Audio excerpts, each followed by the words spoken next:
Bismillahirrahmanirrahim. Bismillah, alhamdulillah. Allahumma salli ala Muhammad wa ala ali Muhammad.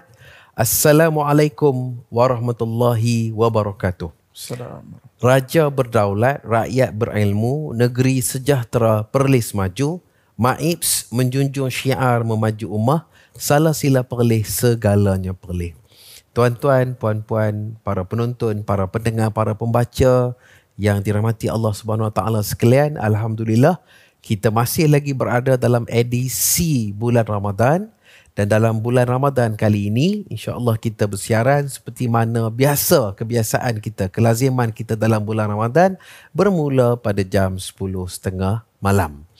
Dan untuk episod kali ini kita menghadirkan satu lagi episod yang akan memperihalkan tentang perjalanan dan pengoperasian satu lagi impian yang cuba dijadikan kenyataan oleh Majlis Agama Islam dan Adat Istiadat Melayu Perlis atau MAIPS, iaitu dalam mengangkat martabat dan harakat para asnaf negeri Perlis.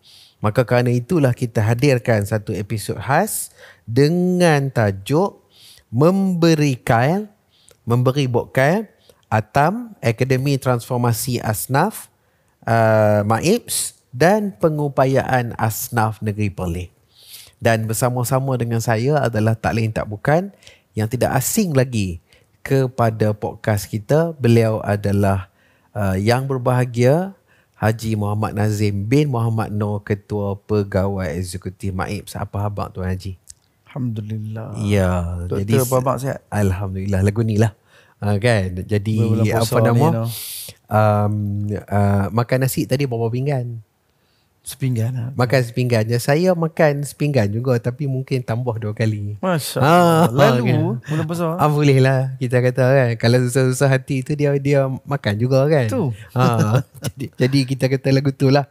Jadi tuan-tuan dan perempuan, saya sebenarnya sebelum daripada kita memulakan kita kata rakaman dan kami berbincang sikit sebanyak tu, jadi kami mendapati warna kepada jubah yang kami pakai pada malam ni adalah sama.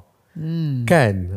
Iaitu biru tua, dan bantai yang ada di riba-riba kami pun biru tua juga.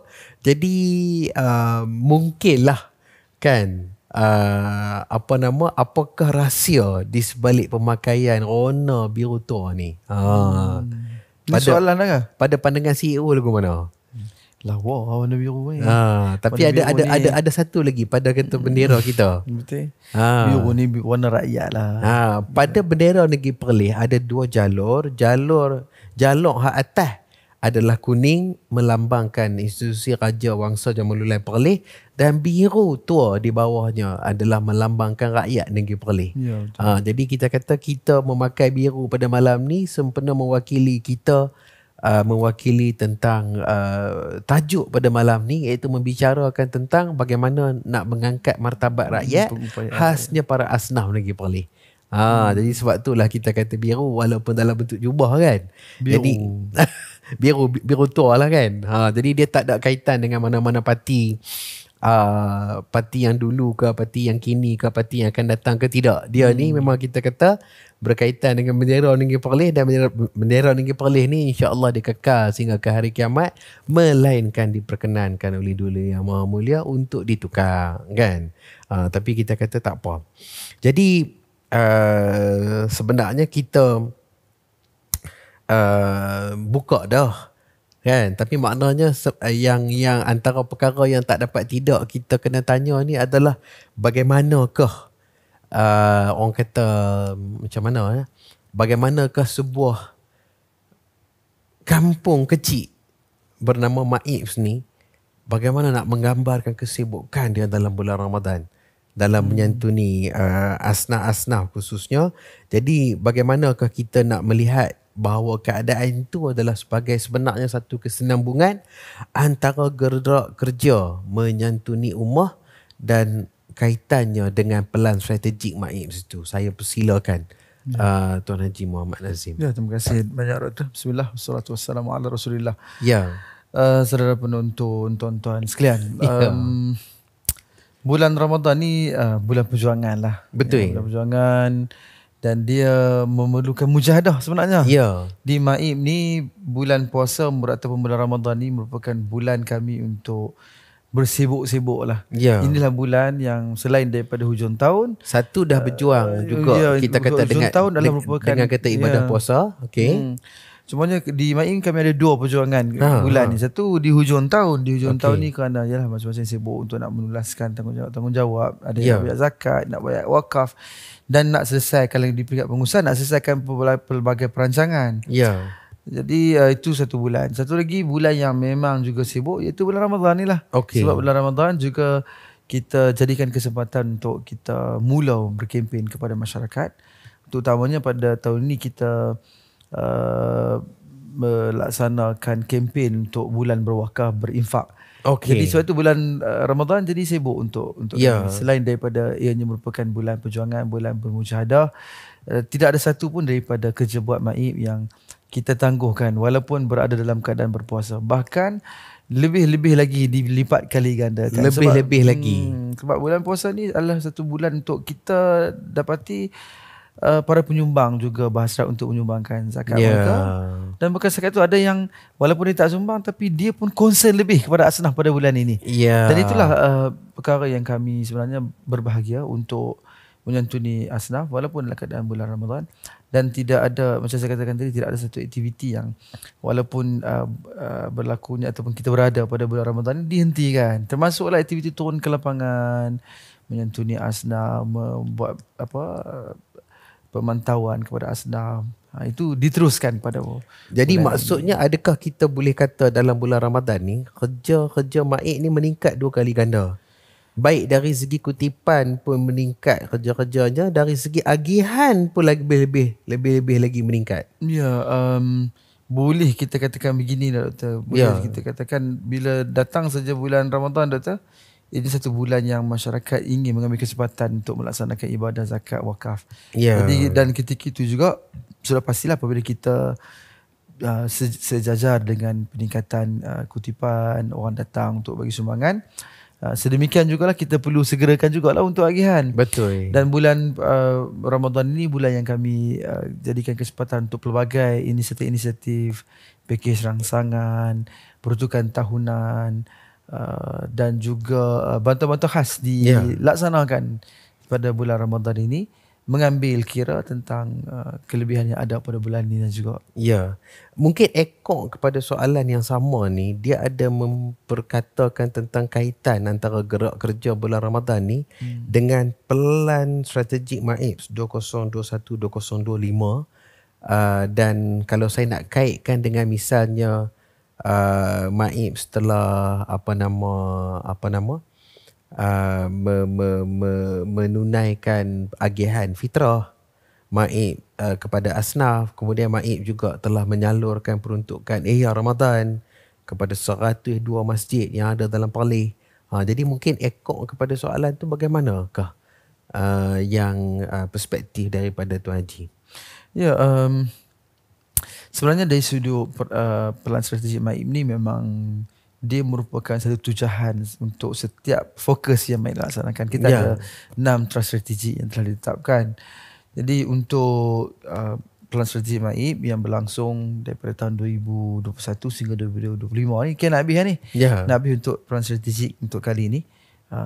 Kalau sepanjang penglibatan saya dengan organisasi Maib ni, kami dah ada tiga kali pelan yang telah pun berlangsung, bermula daripada fasa 2011, kemudian fasa 2020, kemudian kalau didapati juga 2015. Jadi fasa-fasa itu telah dilalui oleh Maib dan ini merupakan untuk final lah ataupun pengakhiran kepada fasa yang ketiga yang kita berada di strategik tersebut. Jadi cuma bila doktor kaitkan agihan yang berlaku pada bulan Ramadan, dia sebenarnya sebahagian besar daripada agihan itu kita memberikan fokus pada bulan Ramadan ini kerana memang kita berada kebetulan kita berada di suku tahun yang pertama pada tahun ini pada bulan Ramadan. Ya. Jadi selain daripada agihan yang kita laksanakan kerana bulan Ramadan seperti mana doktor sebutkan tadi tentang agihan bantuan fitrah yang kita buat sekitar 6.2 juta. Betul. Yang diagihkan untuk dikongsikan kepada 12,600 lebih asnaf di seluruh negeri Perlis. Kita juga mengagihkan sumbangan ihya masjid kepada 101 masjid. Ya. Dan selain daripada itu juga kita salurkan pertukaran-pertukaran tahunan. Sebenarnya di MAIM ni memang setiap tahun kita menyalurkan pertukaran sekitar RM30,000 untuk agihan baik pulih mikro rumah yang diuruskan oleh masjid, dan sebanyak RM12,000 lagi kita agihkan untuk bantuan secara dakwah bil khas. So RM42,000 tu khas untuk diagihkan kepada. Ini package yang kita salurkan melalui masjid supaya masjid dapat memainkan peranan. Jadi kerana itu bila tanya yalah sibuk ke tak? Ya, sebab itu merupakan proses yang kami laksanakan. Tak kira bulan, tetapi ianya lebih kepada bagaimana kami mengoptimumkan suku tahun pertama untuk setiap tahun untuk kita menurunkan pertukaran-pertukaran yang kita salurkan kepada subsidiary di bawah kita. Ya, jadi maknanya tambahan pula, maknanya apa yang saya faham bagi MAIPS ni menyantuni asnaf dan juga para muzaki, pembayar zakat dan sebagainya tu, itu antara ibadah istimewa yang kesempatan itu dikurniakan kepada penjawat-penjawat MAIPS sebagai satu ibadah dalam bulan Ramadan ni. Ya, betul. Kan? So, mungkin ramai orang melihat dari sudut perspektif kita melaksanakan rukun Islam kan, rukun Islam pertama, kedua, termasuklah salah satu rukun Islamnya adalah zakat. Dan zakat ni ialah Allah SWT perintahkan untuk kepada para amil untuk melaksanakan kutipan zakat. Khuz min amwalihim sadaqatan tutahhiruhum wa tuzakkihim biha wa salli alaihim. Allah katakan dalam ayat surah Taubah tu, Allah perintahkan kepada para amil zakat, pengutip zakat untuk mengambil harta sedekah. Sedekah di sini walaupun sebenarnya sedekah ada dua kan, satu sedekah yang wajib, satu sedekah yang sunat, tapi sedekah di sini adalah merupakan sedekah yang wajib. Iaitu namanya zakat untuk kita ambil daripada orang kaya. Jadi itu merupakan salah satu juga daripada perintah Allah yang kami laksanakan lah, walaupun pada bulan Ramadan. Betul. Jadi maksudnya kita kata apa? Berat mata memandang, berat lagi bau yang memikul, berat lagi individu yang melaksanakan. Kan? Jadi maknanya untuk memastikan keredaan Allah itu kita kata nombor satu. Kemudian maknanya untuk kena dengan segala tuntutan manusia yang juga perlu bertepatan lah dengan perintah Allah dan Rasul kan. Tapi tak apa. Kalau kita nak pergi kepada soalan yang berikutnya, sebelum kita memperkatakan pengupayaan atau empowerment, sebenarnya siapakah yang dikatakan asnaf dan mengapakah mereka perlu dibina upayakan? Okay, doktor, yelah ramai orang selalu menyebut perkataan asnaf ni. Dan kadang-kadang zaman dulu-dulu sebut hasnah pun ada. Betul ada. Kadang-kadang ada orang jealous bila suami dia selalu sebut nak bantu hasnah ni. Bahkan dia ingatkan mungkin nama hasnah kan. Hasnah. Okey. Kita selalu dengar orang sebut perkataan asnaf kan. Kadang-kadang penggunaan perkataan asnaf tu perlu dilihat supaya penggunaannya tepat. Asnaf ni daripada perkataan sinfun. Sinfun tu artinya golongan. Asnaf ni iaitulah golongan-golongan. Dalam konteks yang kita sebutkan pada hari ini adalah 8 golongan asnaf. Jadi sebab tu kita nak guna perkataan yang tepat juga bila sebut asnaf. Contoh kita hanya membantu satu golongan, maka nak sebut asnaf pun kita kena tengok balik, mungkin tak sesuai. Jadi lebih baik kita kata membantu fakir dan miskin sebagai contoh, atau membantu mu'allaf itu sebagai contoh dari sudut penggunaan bahasa. Tetapi bolehlah kita sebutkan dari sudut secara umumnya, bila sebut asnaf juga disebutkan sebagai mustahiq. Mustahiq ni iaitu golongan yang layak untuk nak menerima zakat. Lawan kepada mustahiq iaitu golongan muzaki, golongan yang berkewajipan untuk menunaikan zakat.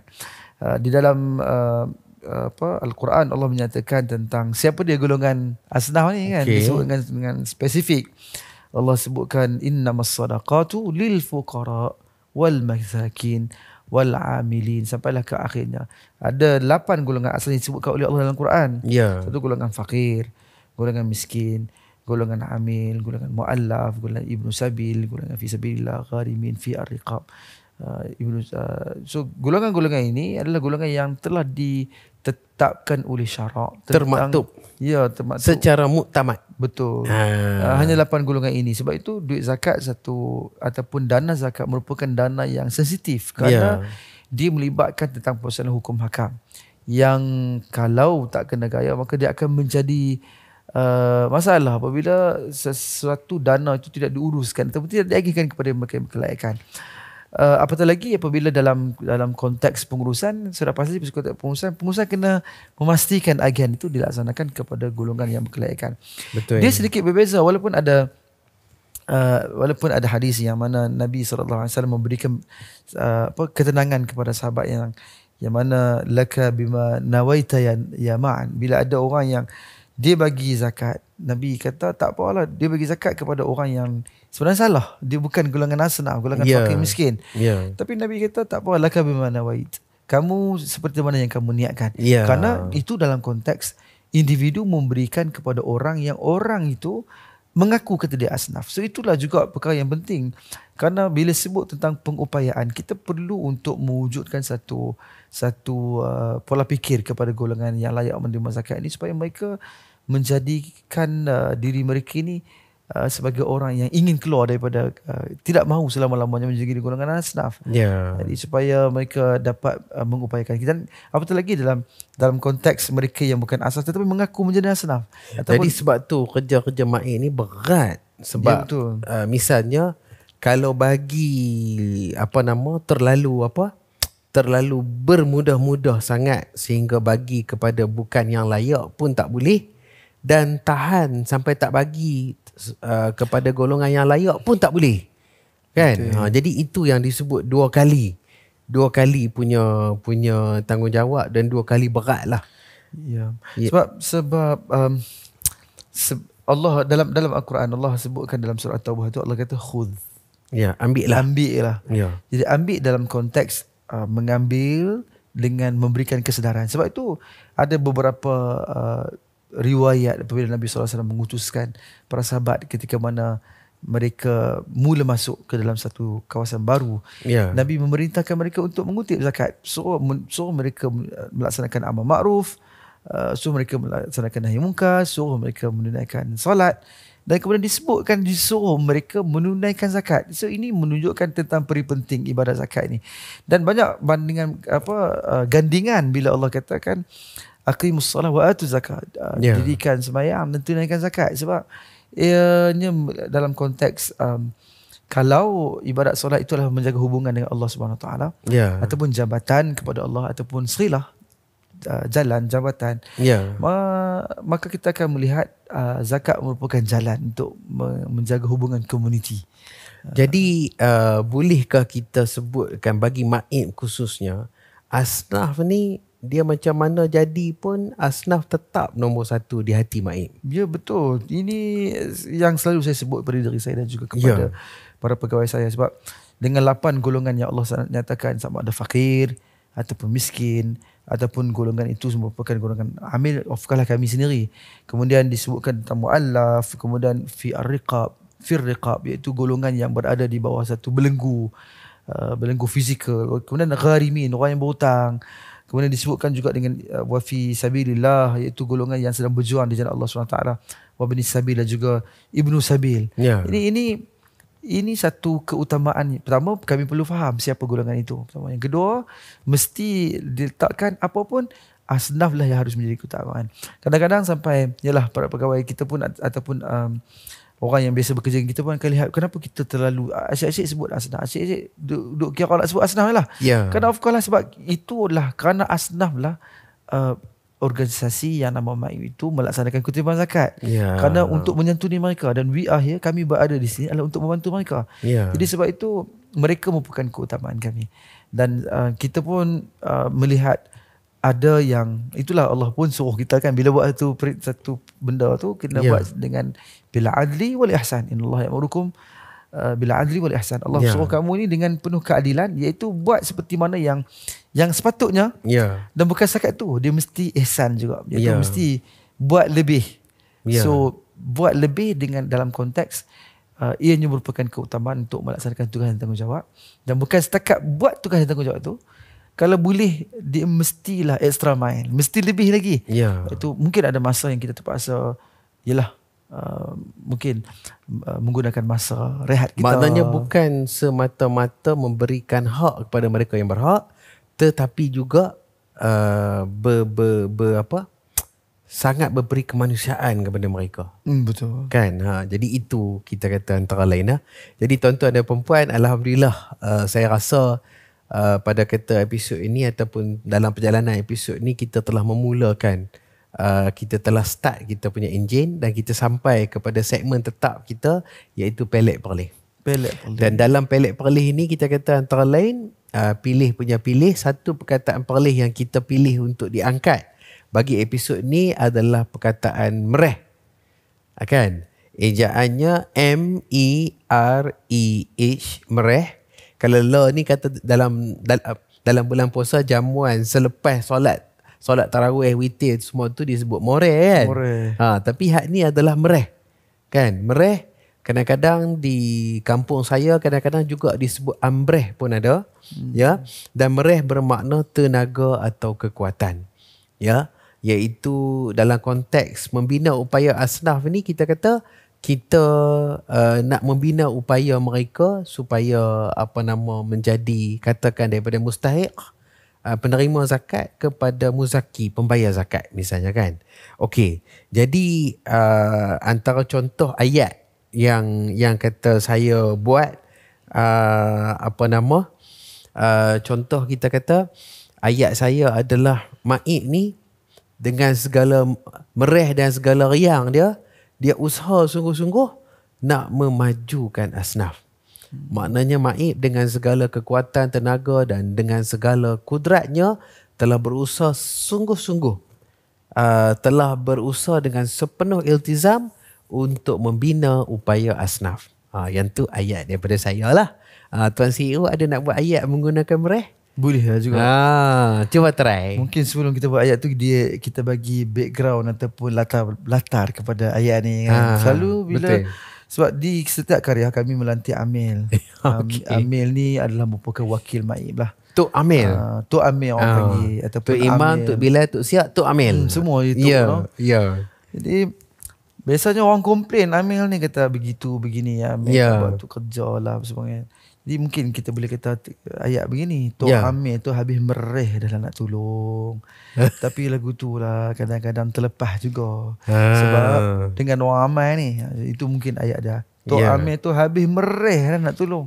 Tapi tak payah dengan orang ramai ni, duk tak kenal situ. Contohnya. Jadi, tapi apapun, mereh ni dia menunjukkan kesungguhan seseorang untuk melakukan kerja.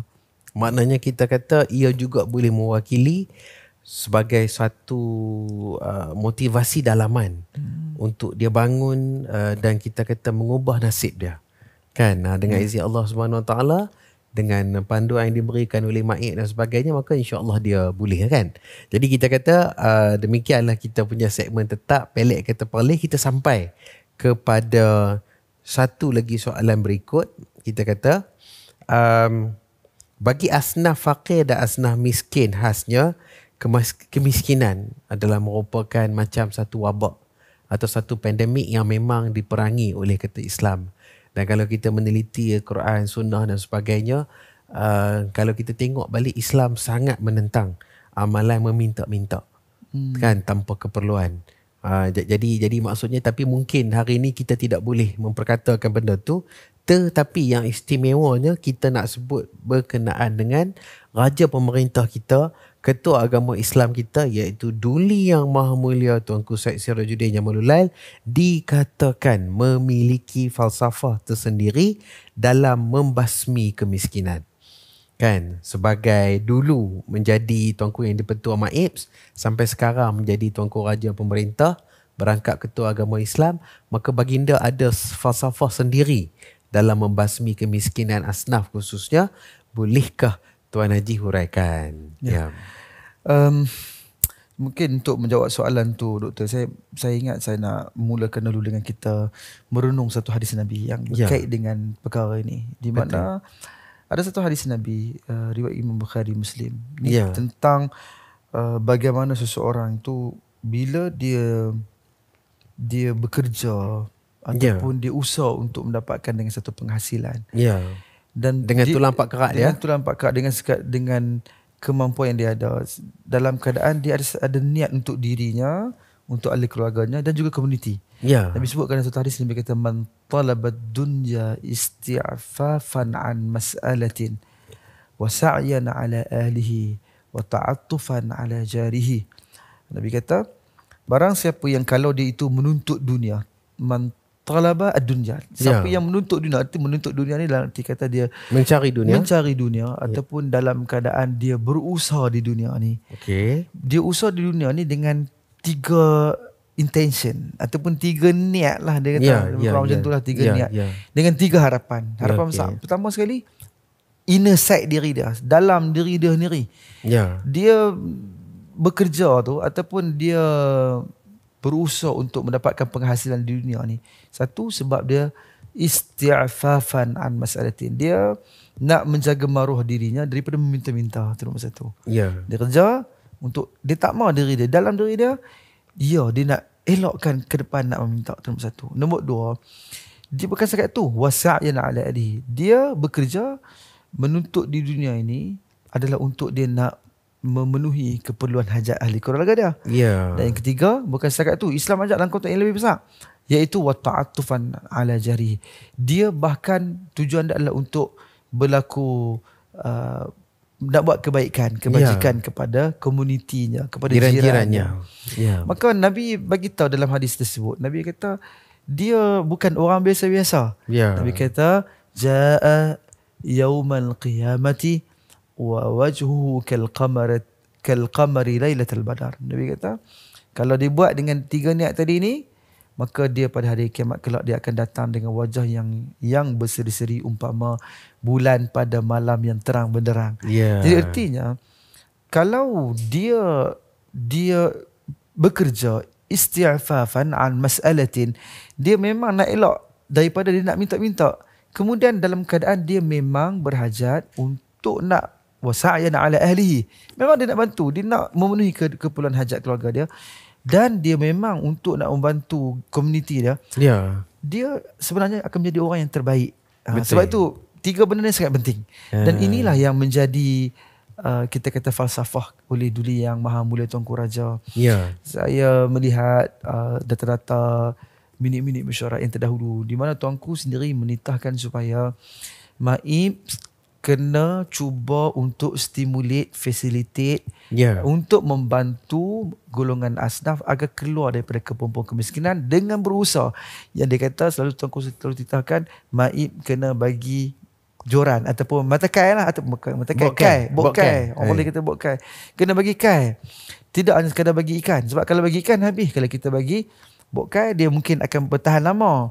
Dan kerana inisiatif itulah menjadikan MAIP mula melihat satu program yang dinamakan program pendekatan ekonomi asnaf. Sekarang namanya, dulu namanya bantuan modal. Tapi bila kita sebut bantuan modal ni, orang mungkin nampak bagi modal aja. No, dia bukan modal saja, tapi program peningkatan ekonomi asnaf. Dan ini yang kita laksanakan pada Tika dan Saat ini, supaya dengan harapan kita bagi bantuan yang boleh melestarikan. Kalau di dalam konteks MAIP ni tu, kita juga merujuk kepada SDG lah kan, Sustainable Development Goal, iaitu matlamat kehidupan mampat ni. Kita cuba untuk melaksanakan sesuatu yang boleh untuk mengangkat nilai kita kata martabat kehidupan dia. Bukan sekadar menjadi orang yang menerima bantuan, sekadar terima bantuan untuk hari ini, makan esok, makan seminggu, 2 minggu, sebulan.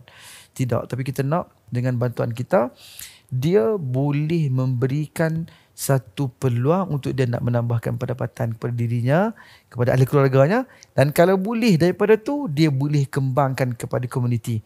So sedemikian agama kita ni melalui hadis Nabi tadi, dia memberikan motivasi.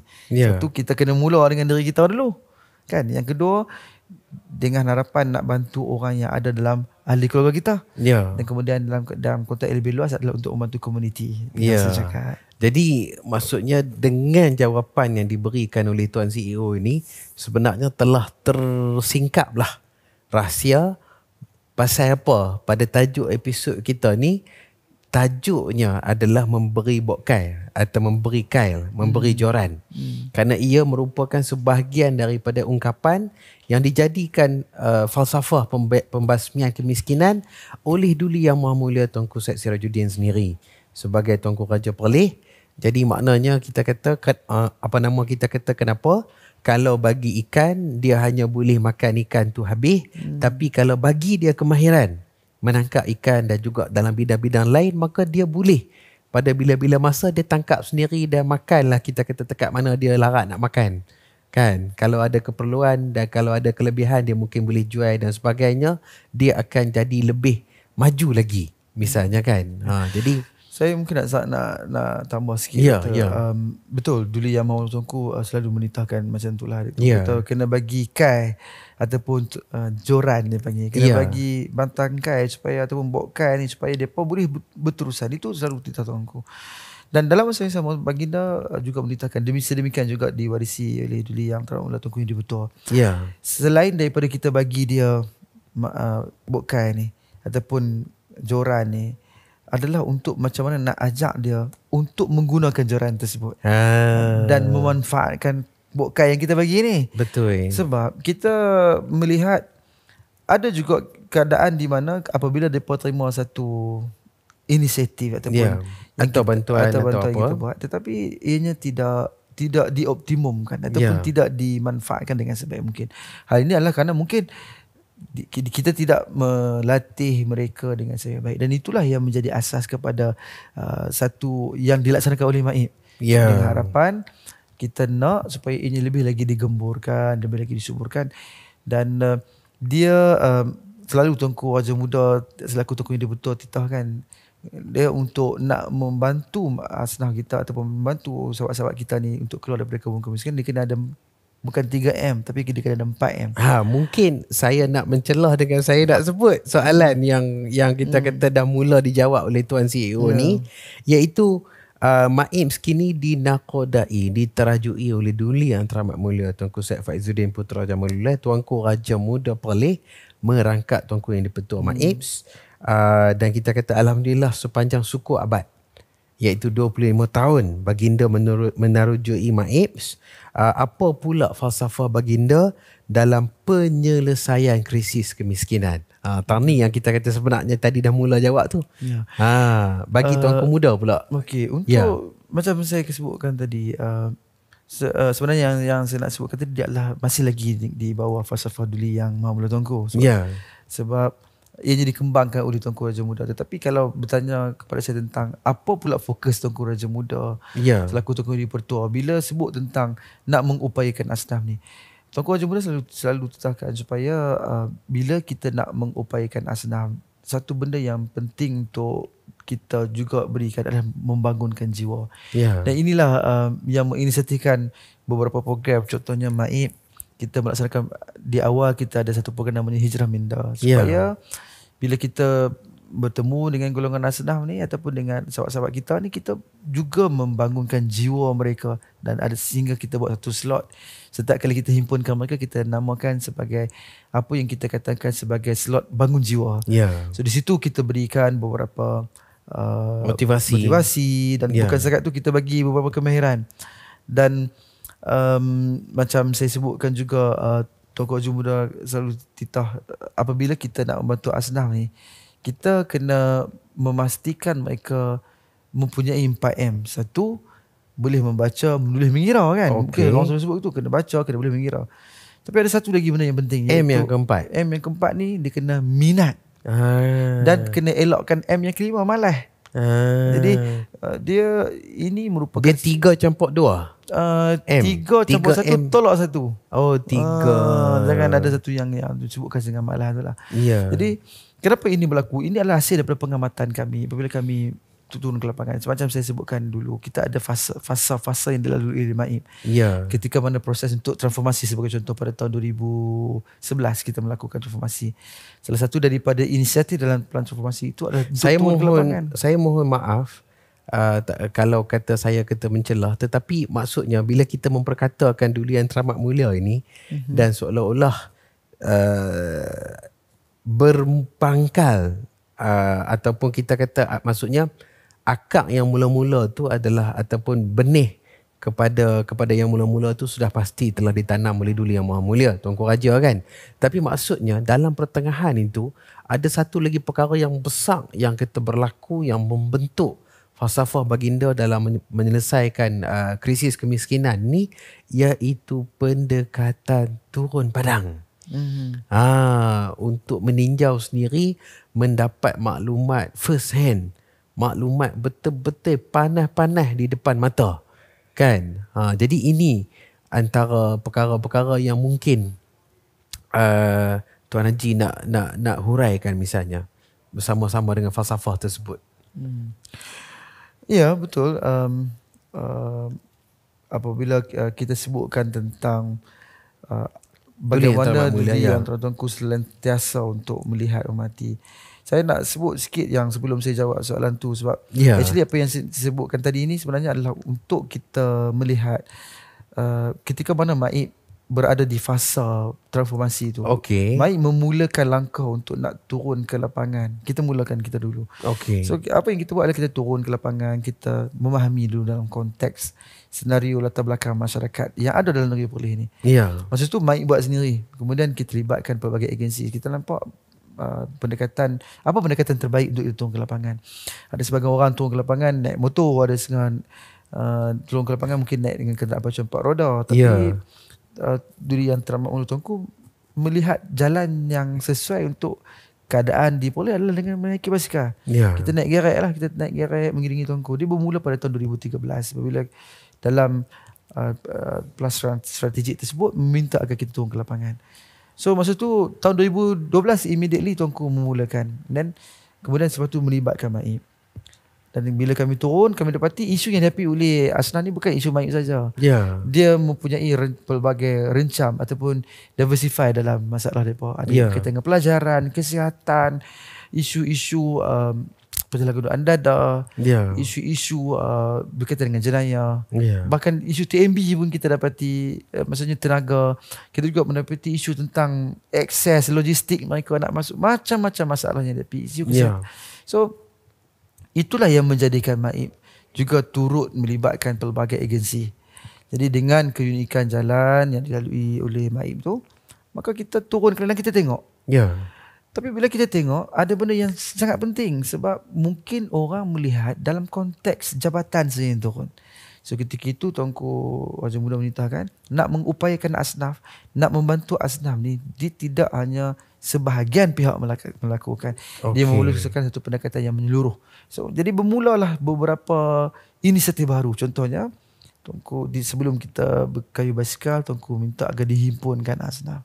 Tujuan himpun tu adalah supaya ahli jabatan kuasa karya, Amil, Imam, Bilal, Siok, yang doktor sebut tok tadi. Turun sama. Jadi ianya tidak hanya melibatkan kami di pejabat, tapi di pemimpin ataupun wakil Maib di Pekat Karya juga turun ke lapangan.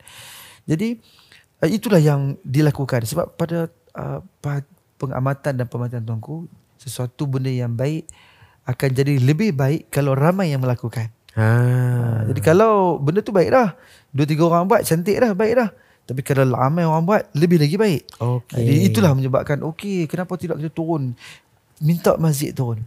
Jadi daripada itulah dia kita mula tengok, sebenarnya ada satu loophole, iaitu Maib perlu fikir setelah kita memberikan bantuan, so what? Apa lagi? Mereka dapat bantuan mereka, tapi apa lagi? So di situlah Tuanku mula berfikir kena buat sesuatu untuk nak mengupayakan Asnaf ni. Jadi itu antara bagaimana amalan turun padang ni berkembang dalam Maib. Dan akhirnya kita kata telah lahir satu program yang saya anggap ikonik, iaitu Kayuhan Maib Sekata Maib Sekata Peduli, yang sudah berapa ribu siri dah lah ni. Kalau Maib Peduli sekarang ni dia dah melewati 1000 kali kayuhan lah. Lebih daripada 1000 kali kayuh, dan kita kata negeri Perlis ni kira dah berapa pusingan dah, utara, selatan, timur, barat telah dijelajahi kan. Alhamdulillah. Okey, tak apa. Tapi bila kita memperkatakan Duli yang teramat mulia ni, saya dipahamkan ada satu falsafah baginda, iaitu di mana baginda selalu memperingatkan tentang pentingnya semua pihak, khasnya kita kata golongan asnaf ini sedar bahawa kemiskinan ini bukan suatu harga mati, bukan satu tanda mati yang kita kata dia bawa sampai ke hari kiamat misalnya. Tapi sebaliknya kita kata tuanku menitahkan supaya dapat dibasmi kemiskinan dengan pilihan sendiri. Bolehkah kita kata Tuan Haji huraikan? Ya. Terima kasih Doktor. Ini saya rasa lahir daripada keikhlasan Duli yang teramat mulia Tuanku yang dipertua kita, di mana kalau sesiapa yang biasa untuk mengikutilah program Tuan Padang Tuanku, sama ada pada hari Jumaat ataupun pada kayuhan, Tuanku akan menitahkan perkara-perkara yang kita rasa ini takkan sewenangnya ataupun takkan semudah itu disebutkan oleh mana-mana orang yang hanya sekadar sebut satu dua kali. Tapi Tuanku sebut ini berulang kali, itu nombor satu. Yang kedua, konsisten, Tuanku menyebutkan. Yang kedua, begitu jelas mesej yang Tuanku sampaikan, iaitu Tuanku selalu titahkan kemiskinan bukan untuk diwarisi. Cukuplah kita hentikan status kemiskinan itu hanya pada kita sahaja. Kenapa Tuanku titahkan sedemikian? Saya yakin percaya ianya adalah hasil daripada pengamatan baginda. Betul. Tuanku selalu sebut, dia kata kemiskinan ataupun keadaan sekarang ni, keadaan asnaf ni, status asnaf itu adalah kerana seolah macam penyakit, macam sakit. Yang ada yang boleh dirawati, ada yang tak boleh dirawati. Yang boleh dirawati adalah mereka yang ingin dibantu ataupun ingin yang nak lega kan. Macam kalau dia tak mau lega, benda tu takkan lega. Jadi Tuanku sebab tu Tuanku selalu, kalau tengok gandingan kepada program Maib ni, Maib Peduli ke Hijrah Minda ni, dia akan digandingkan dengan isu kesihatan. Dan sedemikian sangat cantik sebenarnya falsafah ni. Aku sebut kalau yang kesihatan fizikal ni kita nak kena buat saringan. Saring. Tapi bagaimana pula dengan kesihatan mental kita, semangat kita untuk berjuang, untuk keluar dari perkara ini? Macam mana kita nak menyaring dia? Macam mana kita nak merawat? Kalau sakit kita makan ubat. Kalau yang ni macam apa ubatnya? Jadi ini sebenarnya sangat menarik apabila Tuanku mengaitkan status kemiskinan bukan untuk diwarisi, dan dia ibarat satu sakit, yang mana sakit yang perlu untuk dirawati. Bila kita dah kata iktiraf itu sebagai penyakit, maka kita kata senanglah kita bertindak untuk kita mengubat. Kalau kita masih lagi dalam keadaan denial atau kita kata menafikan, aku tak ada apa ni, aku tak ada apa, kan? Jadi maknanya susahlah kalau kita nak mengubatnya kan. Tapi kalau saya nak satu daripada keistimewaan Duli yang teramat mulia ni adalah di samping baginda yang bersama-sama mengiringi baginda dalam satu perjalanan yang panjang untuk kata membina upaya rakyat khasnya asnaf ini, adalah suri baginda, iaitu Duli yang teramat mulia Tuanku Dr. Hajah Lailatul Syahrin Akasha Khalil, yang saya dipahamkan ketika baginda menyelesaikan pengajian di peringkat Doktor Falsafah, maka Tuanku Raja Pemuda Perlis juga telah melaksanakan penyelidikan berkenaan dengan pembinaan upaya asnaf, kan? Jadi maknanya kita kata dapatan-dapatan baginda, tapi saya rasa mungkin kita perlukan pencerahan daripada Tuan Haji. Terima kasih Doktor. Ini menarik Doktor. Saya ingat itulah hikmah Allah SWT apabila di samping ataupun di belakang seorang lelaki yang hebat, adanya seorang wanita yang hebat yang sentiasa melihat. Dan saya yakin itu ada pada Duli-Duli Tuanku. Apabila Duli yang teramat Tuanku sangat komited untuk membantu asnaf, perkara yang sama ada pada Duli yang teramat Tuanku Raja Pemuda. Di mana saya ingat ini juga merupakan satu contoh teladan kepada kita juga.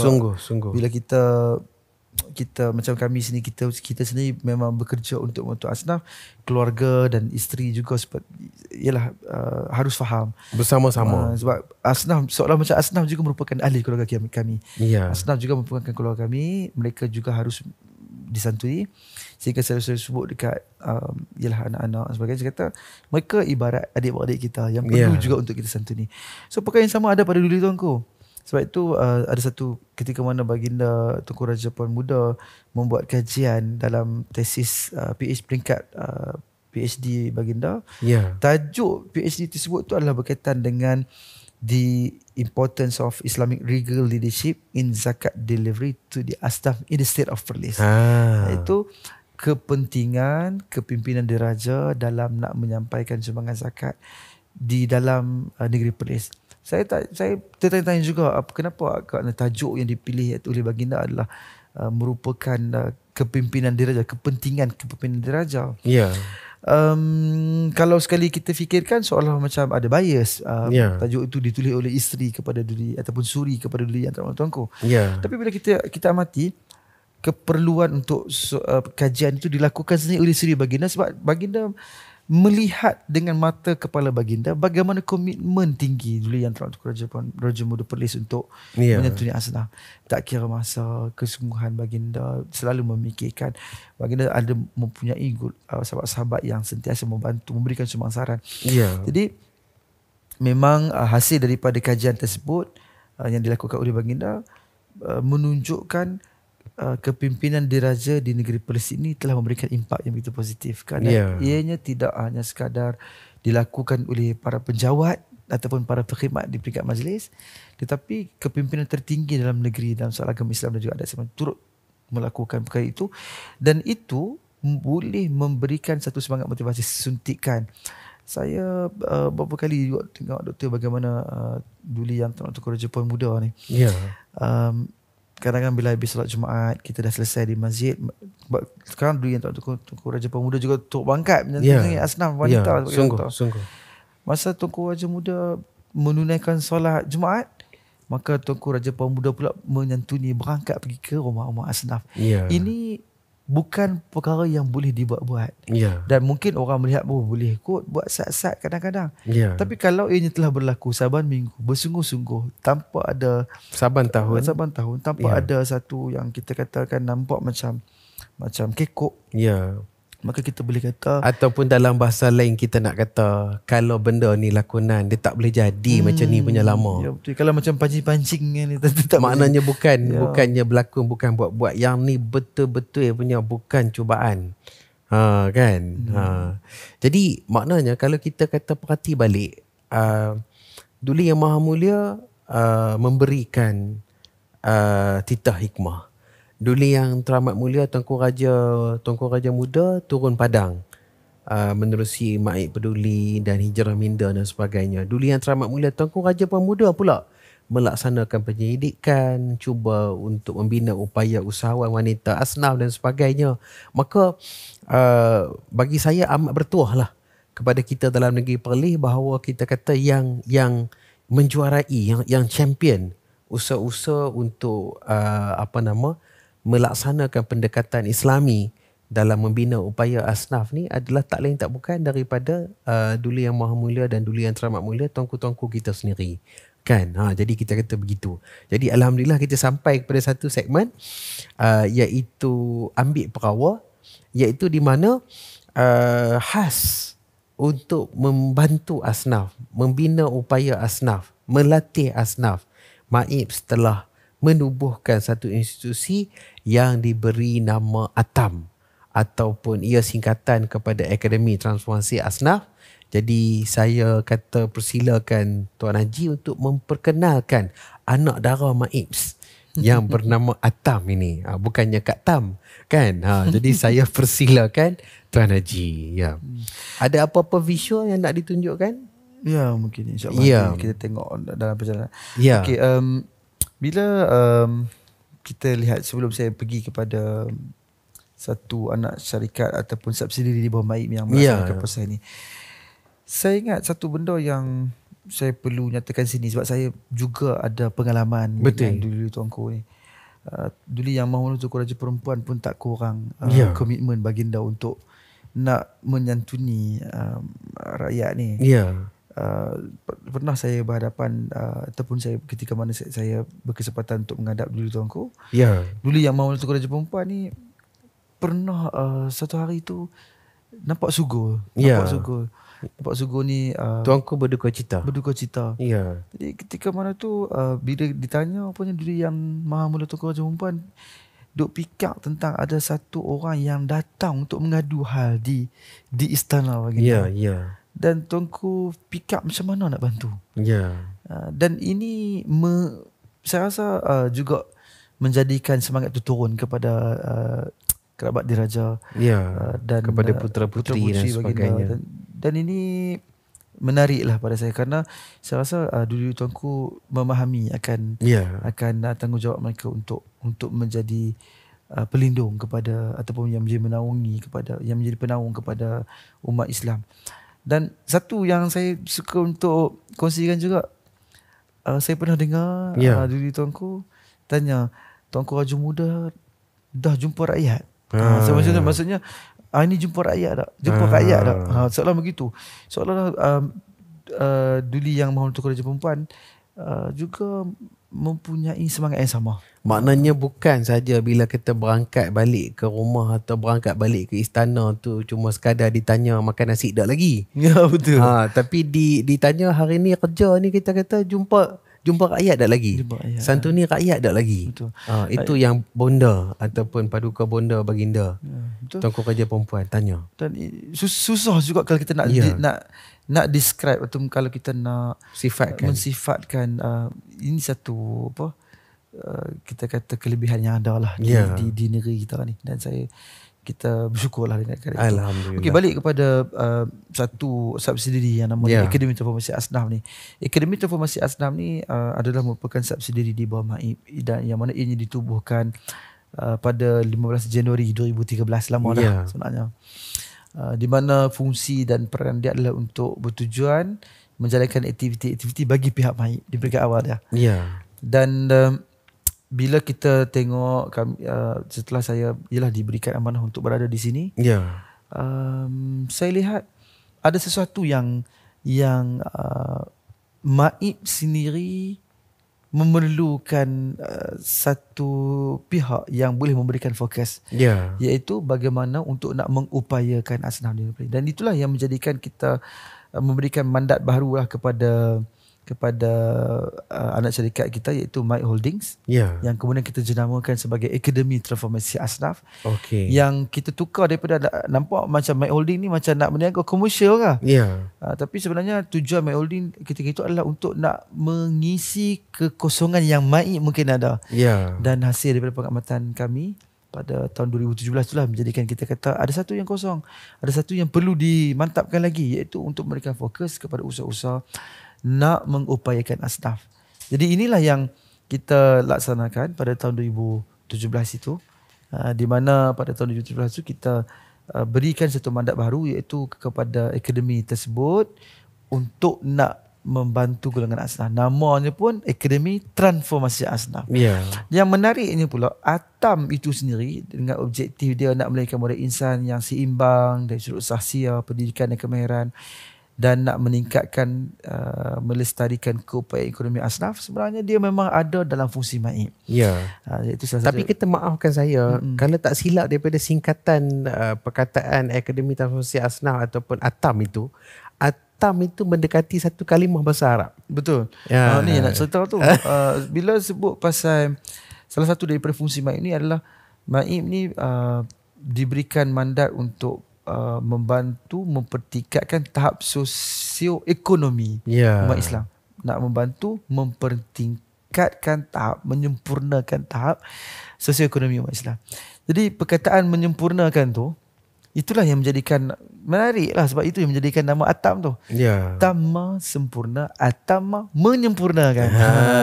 Jadi itu daripada fungsi MAIP untuk nak menyempurnakan tahap sosioekonomi umat Islam tu dijelmakan dengan nama ATAM. Walaupun namanya sinonim akronim kepada Akademi A, Akademi T Transformasi A Asnaf MAIP. Tapi dengan izin Allah, dengan takdir Allah, ATAM tu juga selari dengan fungsi peranan MAIP, iaitu untuk nak menyempurnakan kehidupan asnaf. Itu. Dan of course lah, kita tahulah yang boleh menyempurnakan tu tak ada lain melainkan Allah Subhanahu Wa Taala. Dan kami sentiasa menyerahkan fungsi untuk ataupun kita menyerahkan, biarlah Allah SWT menentukan macam mana nak menyempurnakan. Tetapi ada satu kata-kata yang menyebutkan bahawa ba'dal kamalu illa nuqsan. Tak ada lah benda yang sempurna elok tu, melainkan kalau kita nak cari benda yang dah elok, nak cari elok lagi, dia akan jadi kurang. Jadi maksud tu sebutlah Maib usaha untuk menentukan supaya dia Atam melaksanakan visi dan misinya, dan dengan harapan akhirnya akan membolehkan Atam itu dapat membantu komunitinya sendirilah. Jadi kita kata insya-Allah, walaupun kita anggap kata mungkin pada kata kali ini, episod ini dia tak dapat nak mendalami keseluruhan fungsi-fungsi Atam tu, tapi insya-Allah mudah-mudahan ia menjadi satu pemula, dan kita kata manalah tahu sekiranya kita ada peluang untuk melaksanakan lagi episod-episod berkenaan dengan Atam dan kisahnya dan perjuangannya, dan kita kata apanya lah kan. Okey, kalau kita nak pi kepada soalan berikutnya, apakah antara projek-projek dan inisiatif-inisiatif yang dilaksanakan oleh kata Atam untuk membina upaya Asnaf ini? Jadi maksudnya kita kata mungkinlah kalau orang tu biasa duduk di Perlis dan biasa dengar Maib dan sebagainya, rata-rata masyarakat kita kenal dah. Tapi mungkinlah bagi mereka yang kali pertama mendengar perkataan Atam, baru nak berkenalan dengan Atam ni, apakah antara contoh-contoh projek-projek yang telah dan sedang dilaksanakan untuk membina upaya Asnaf? Saya persilakan Tuan Haji. Okey, Doktor, Atam ni dia mempunyai 3 trust utama lah. Satu trust governance, kemudian trust pembangunan pendidikan dan kemahiran, dan ketiga adalah trust pembangunan keusahawanan dan perniagaan. Itu adalah tiga trust yang ada pada Atam. Dan daripada 3 trust ini sebenarnya dia membentuk fungsi-fungsi trust dia lah. Ini terlalu akademik lah kalau kita nak sebut. Dia kalau governance tu dia ialah melibatkan tentang fungsi untuk bajet, pelaksanaan program dan sebagainya. Dan kalau trust pembangunan pendidikan dan kemahiran ni, dia memang mempunyai satu terma khas, dia kata, iaitu program untuk latihan dan penempatan pekerjaan. Tujuan dia adalah untuk melahirkan anak-anak kita ataupun golongan Asnaf yang berusia 35 tahun ke bawah lah kalau boleh kan. Tapi ada juga yang senior kita ambil juga, bergantung kepada keperluan kompleksiti dan juga kemampuan dia untuk bekerja. Kita buat latihan kemahiran dan penempatan pekerjaan sekaligus. Tujuan dia adalah untuk melahirkan pekerja mahir dan separa mahir yang akan mengisi kekosongan industri dalam negara kita. Kemudian trust yang tiga ni juga adalah berkaitan dengan pendidikan dan kemahiran, di mana kita mula untuk melaksanakan kolaborasi dan sebagainya. Yang antara benda yang kita buat ni di dalam trust pembangunan pendidikan dan kemahiran ni, kita bekerjasama dengan pelbagai pihak. Kita ada 23 kolaborasi ataupun kolaborator setakat law ni. Tujuan kolaborator tu adalah untuk latih anak-anak kita, dan ada sebahagian mereka ni juga merupakan industri sendiri. Mereka ni industri dan mereka perlukan pekerja. Kami menajar anak-anak untuk pergi ke industri tersebut, dan mereka sign MOU untuk membolehkan ada perjanjian selepas habis 3 ataupun 4 bulan latihan, mereka terus diserahkan dengan pekerjaan dengan sasaran gaji yang setimpal lah, sekitar 2,500 sebagai permulaan. Sekurang-kurangnya. Dan saya berbangga apabila kami dapati keterlibatan Asnaf dalam pelbagai pihak ni. Contoh kalau tengok kepada ni, kita dah ada macam tahun ni saja kita dah ada 230 untuk latihan dalam The Welding Institute dengan Walter.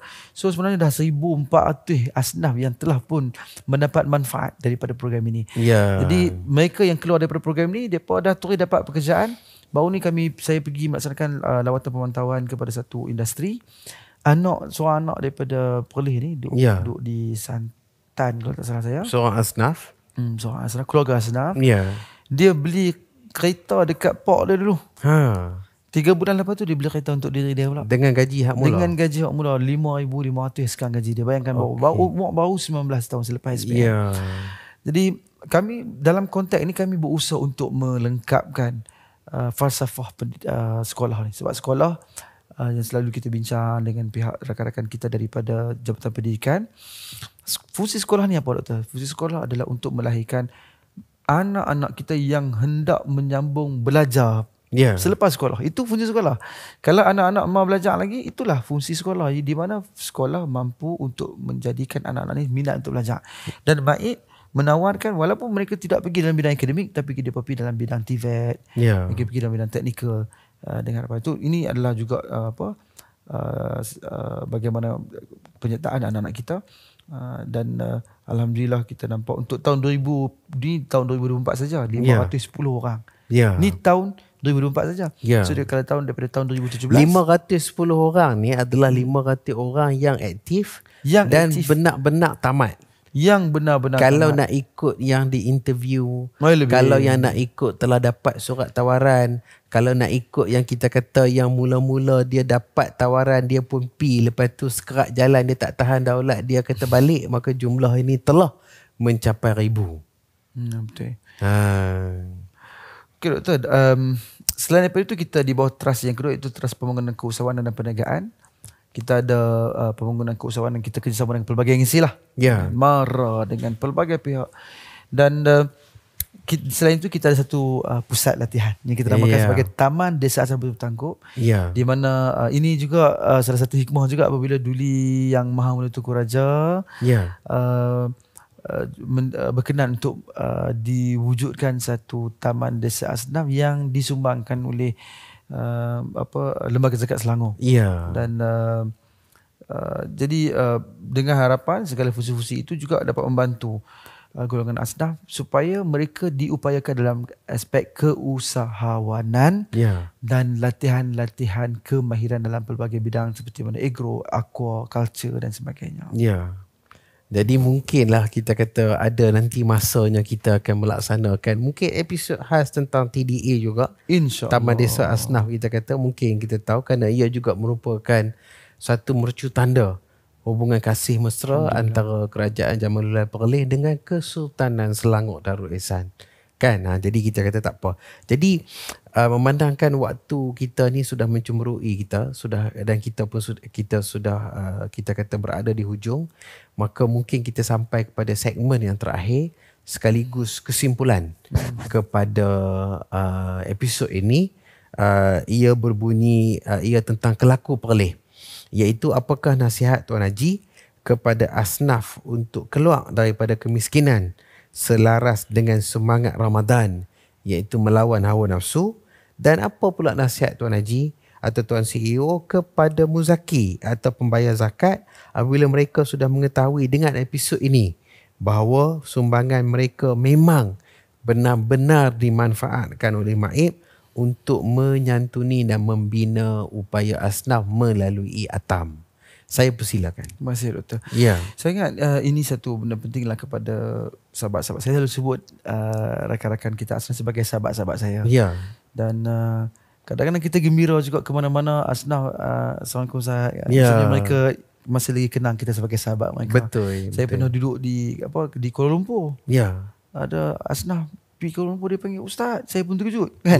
Ini menunjukkan sahabat-sahabat kita ni, alhamdulillah mereka faham tentang peranan kita dan mereka mendekati kita.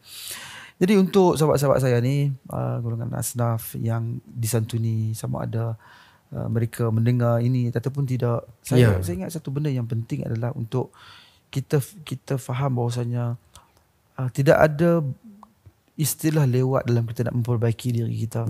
Tidak ada istilah lewat. Bahkan kalau kita melakukan kesalahan pun, Allah SWT sentiasa membuka pintu untuk mengampunkan kita. Apatah lagi dalam soal-soal seumpama ini, sebenarnya tak pernah lewat untuk kita melakukan perubahan. Ada orang yang memulakan langkah untuk nak keluar daripada kemiskinan, mungkin umur 50, mungkin 60, mungkin 70.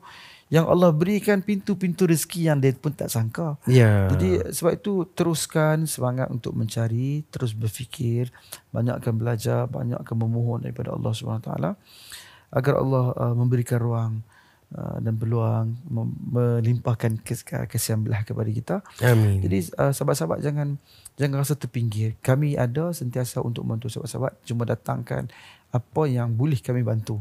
Dan juga satu lagi falsafah yang juga penting pada kita untuk kita memahami pola fikir duri-duri tuanku ni. Tuanku selalu kata, bantu mereka seperti mana yang mereka inginkan.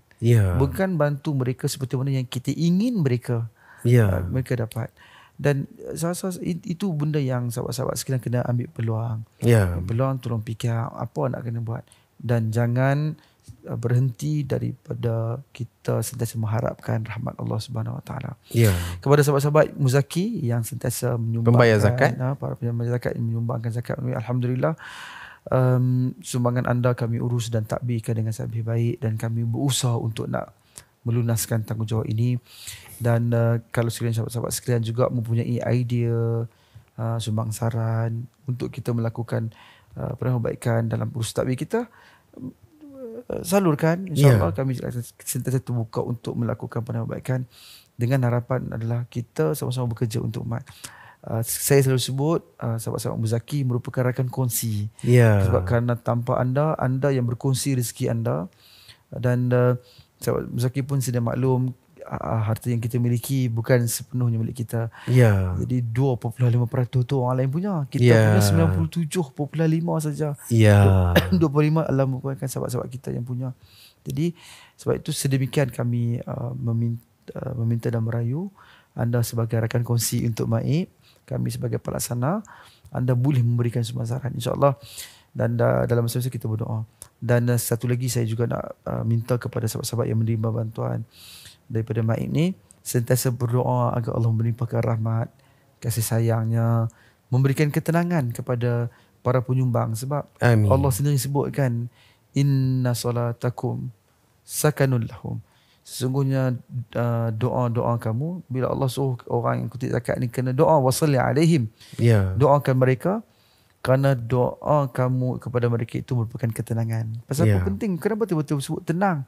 Sebab yalah, kaya tak boleh beri tenang kan? Ada orang yang kaya tapi tak nak tidur pun kan? Ada bandingan setengah orang, rumah dia tiri apa semua tapi dapat tenang, leno dia. Jadi perkara-perkara itu juga penting untuk saya sebutkan. Dan sekali lagi saya mengucapkan terima kasih kepada semua pihak. Terima kasih juga doktor kerana menjemput, dan kita teruslah melakukan yang terbaik. Betul. Jadi itulah nasihat yang redup dan sejuk daripada Tuan CEO kepada golongan asnaf, sahabat-sahabat, dan juga kepada rakan kongsi Maib, iaitu para muzaki, yakni pembayar zakat. Jadi berada di hujung ini, kita mengucapkan sekali lagi banyak-banyak terima kasih pada ibu kandung kita, kepada pengurusan tertinggi Maib khususnya yang tidak jemu-jemu menyokong podcast kita sampai kepada episod ini, insyaAllah, dan insyaAllah berterusan pada masa-masa yang akan datang.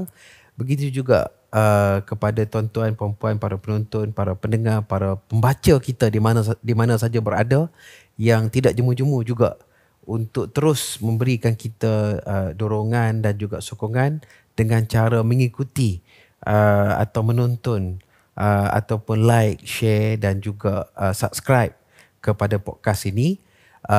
Demikian juga pada 10 akhir Ramadan yang sekarang kita berada padanya, kita salah silap perlih mengucapkan selamat beribadah, selamat mengimarahkan 10 akhir Ramadan, dan insya-Allah selamat menyambut Hari Raya Aidilfitri yang akan menjelang tiba.